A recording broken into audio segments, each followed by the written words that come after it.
আমরা ইচ্ছা করে এই সিংহাসন দখল করে দিতে পারি। তুমি কি বলো জাফর আলী খান?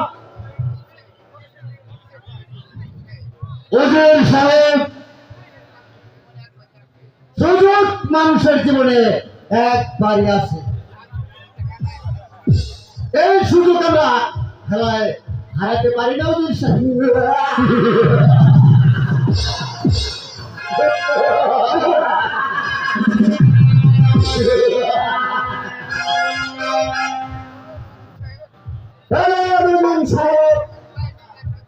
কি অভিসন্ধান করলেই এই সিংহাসনটা দখল করা যাবে? বেগম হোসনা বানু আর শিশু কামালকে হত্যা করতে পারলেই আমাদের পথ হবে একেবারে পরিষ্কার।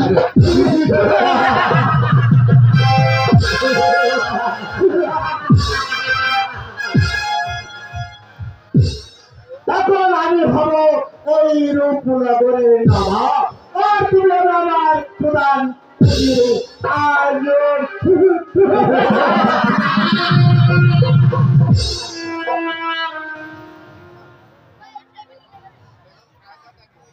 বেগম শাহজাদাকে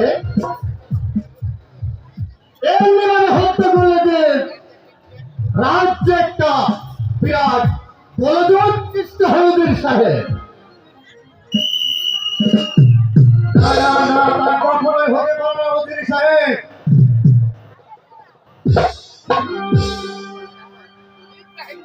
ইব্রাহিম,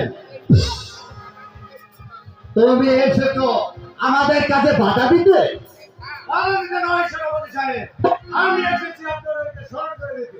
ভুলে গিয়েছেন কিসের অতীতের কথা? মনে করে দেখুন, একদিন রূপচন্দ্রের জন্য রাতারাতি ঘর কিনে ফেলেছে। সেই নাই রূপচন্দ্রের নবাব আপনাকে দয়া করে দিলে। সেনাপতি বলে বল করেছিলেন নবাব হবে। আর আজ সেই নবাবের মৃত্যুটা হতে হতে তার স্ত্রী পুত্রকে করতে যেন আপনারা হত্যা হত্যা।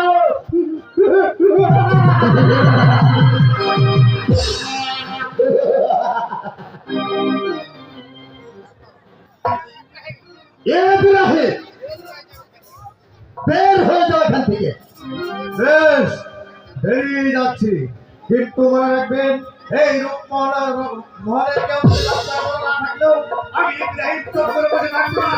আমার জীবন তাড়াতাড়ি আক্রমণ করবো। বাই।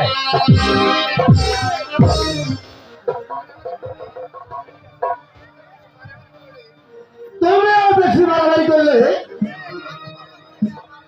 আমিও তোমাকে জমালে পাঠিয়ে দেবো।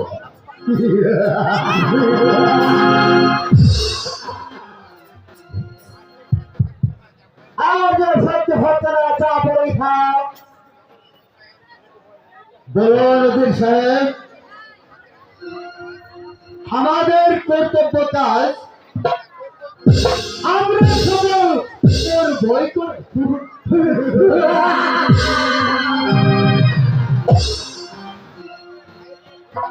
করতে হবে চাপ